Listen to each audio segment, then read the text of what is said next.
যদি ইতিহাসের চাকা সামান্য ঘুরত, যদি কয়েকজন নেতা একটু সাহসী হতেন, যদি সময়টা একটু আলাদা হতো, তাহলে আজ হয়তো ভারতবর্ষের মানচিত্রটা আরেকটু বদলাতো। আজ হয়তো মুর্শিদাবাদ জেলা থাকতো বাংলাদেশের অভ্যন্তরে, পূর্ব বাংলার গর্ব হিসেবে। বাংলার ইতিহাসের বুক চিরে ভেসে ওঠে এক চিরচেনা নাম মুর্শিদাবাদ। এটা শুধু একটি জেলা নয়, বরং এক সময়ের অখণ্ড বাংলার রাজধানী, যেখানে থেকে শাসিত হতো বাংলা, বিহার, উড়িষ্যা, আসাম। আজকের দিনে দাঁড়িয়ে ভাবা কঠিন, এত বিশাল ক্ষমতার কেন্দ্রবিন্দু ছিল এই মুর্শিদাবাদ। নবাব সিরাজউদ্দৌলার শেষ পদচিহ্ন আর পতনের চিহ্ন যেন আজও রয়ে গেছে এখানকার মাটিতে। আর সবচেয়ে বিস্ময়ের বিষয় হলো, এই মুর্শিদাবাদে আজও শতকরা 70% মানুষ মুসলিম। পশ্চিমবঙ্গের মুসলিম জনগোষ্ঠীর বৃহত্তম এই জেলাটি কোনো এক সময় বাংলাদেশেরই অংশ হবার কথা ছিল। কিন্তু সেই ইতিহাস কিভাবে বদলে গেল, কাদের সিদ্ধান্তে এবং কেন বদলে গেল, সেই সত্যগুলো অনেকেই জানেন না।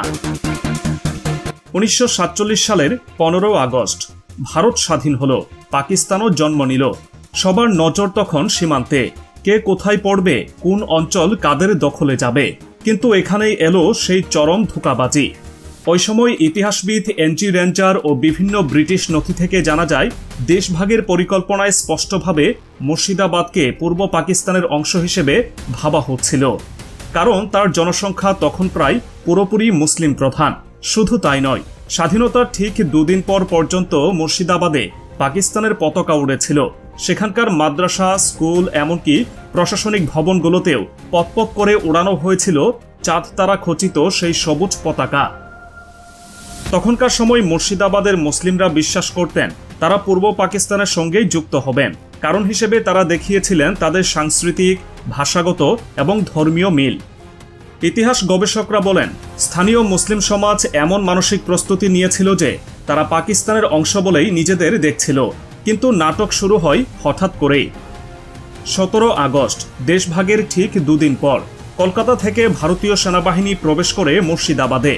কারো মুখে কোনো ঘোষণা নেই, কোনো স্বীকৃতি নেই। সরাসরি পাকিস্তানের পতাকা নামিয়ে ভারতে তেরঙ্গা তুলে দেওয়া হয় জেলা সদর অফিসে। মুহূর্তেই মানুষের মুখে ছড়িয়ে পড়ে হতবাক করা সেই খবর, মুর্শিদাবাদ এখন ভারতের অংশ। এই ঘটনায় তৎকালীন পূর্ব বাংলার নেতারা ভীষণ ক্ষুব্ধ হন। রেড ক্লিফ লাইন চূড়ান্ত হওয়ার পর তারা বুঝে যান মুর্শিদাবাদ বাংলাদেশের অংশ হয়নি। তারা পাকিস্তানের কেন্দ্রীয় সরকারকে সেনা পাঠিয়ে মুর্শিদাবাদ পুনর্দখলের অনুরোধ করেন। কিন্তু কোনো এক রহস্যজনক কারণে সেই অনুরোধে সাড়া দেয়নি ইসলামাবাদ।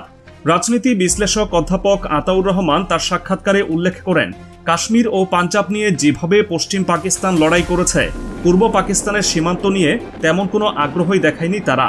এই আগ্রহের পেছনে কারণ ছিল, তৎকালীন পাকিস্তানের কেন্দ্রীয় নেতৃত্বে বাঙালি রাজনীতিকদের উপস্থিতি ছিল প্রায় শূন্যের কোঠায়।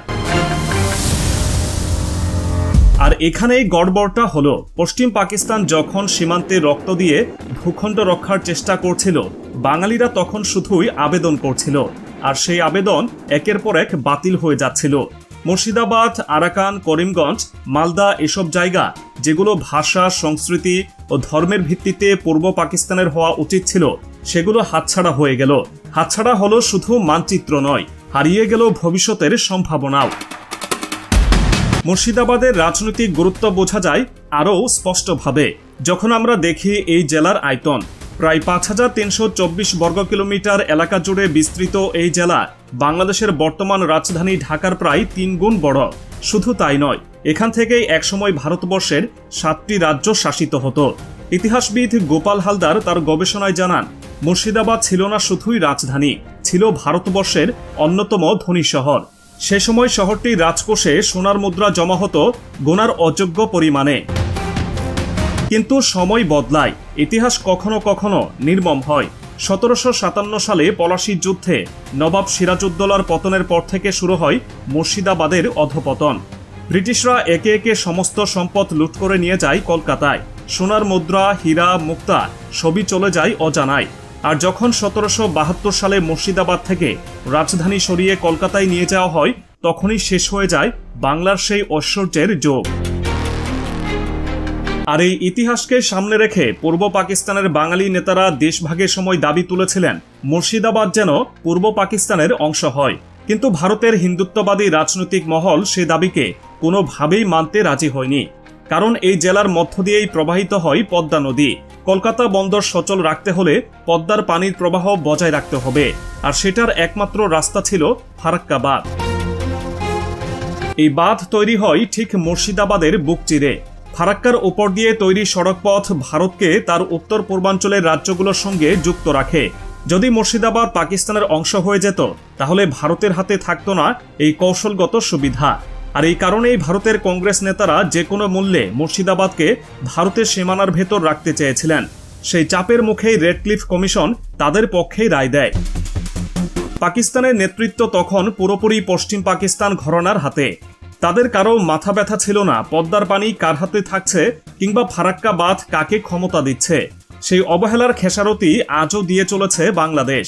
পদ্মার উৎসমুখ ভারত নিয়ন্ত্রণ করে বলে আজও বাংলাদেশের কৃষকরা সময়মতো পানির অভাবে চাষ করতে পারে না। অথচ যদি মুর্শিদাবাদ আজ বাংলাদেশের হতো, তাহলে পুরো চিত্রটাই বদলে যেত। মুর্শিদাবাদের বুক জুড়ে আরও এক নির্মম ইতিহাস চাপা পড়ে রয়েছে। সেই ইতিহাসে রক্ত, অশ্রু আর অবিচারের করুণ প্রতিচ্ছবি। একসময় যে জায়গাটি ছিল শিল্প, বাণিজ্য ও জ্ঞানের কেন্দ্র, সেই মুর্শিদাবাদ এখন পরিণত হয়েছে ধ্বংসস্তূপে।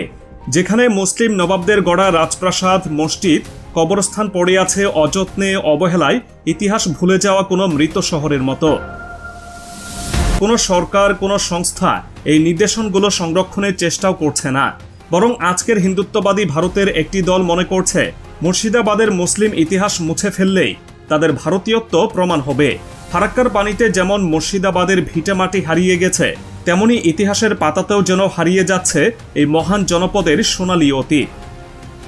ভারতের স্বাধীনতার পর থেকে এক প্রকার উদ্দেশ্যমূলক পরিকল্পনার অংশ হিসেবেই মুর্শিদাবাদকে চরমভাবে অবহেলা করা হয়েছে। এই জেলার প্রায় প্রতিটি মুসলিম পরিবার কোনো না কোনোভাবে নিপীড়নের শিকার হয়েছে। সরকারের উন্নয়ন প্রকল্পগুলোও যেন মুসলিমদের বেছে বেছে ধ্বংস করতেই গ্রহণ করা হয়েছে। আর তার সবচেয়ে নির্মম প্রমাণ ফারাক্কা ব্যারেজ। এই ফারাক্কা ব্যারেজ নির্মাণ করা হয় মুর্শিদাবাদের এমন এক স্থানে যেখানে মুসলমানদের বসতি ছিল ঘন। নদীর গতিপথ বদলে দিয়ে হাজার হাজার মুসলমানের ঘরবাড়ি, জমিজমা, কবরস্থান পানির নিচে বিলীন করে দেওয়া হয়। অথচ চাইলে ব্যারেজটি অন্যত্র সরিয়ে নেওয়া যেত, কিন্তু না, পরিকল্পনাটি ছিল ভিন্ন মুসলমানদের ভিটেমাটি চিরতরে ছিনিয়ে নেওয়া। আজ যারা ভারতের বিভিন্ন শহরে বাংলাদেশি অনুপ্রবেশকারী হিসেবে অপমানিত হন, পুলিশের হাতে হয়রানির শিকার হন, তারা অনেকেই আসলে মুর্শিদাবাদের সেই নদী ভাঙা মুসলমান পরিবার, যাদের পূর্বপুরুষ ছিলেন নবাব সিরাজউদ্দৌলার সময়কার ভারতের ধনকুবের। যারা একদিন ভারতের অর্থনীতির চালিকা শক্তি ছিল, আজ তাদের পরিচয় অনুপ্রবেশকারী।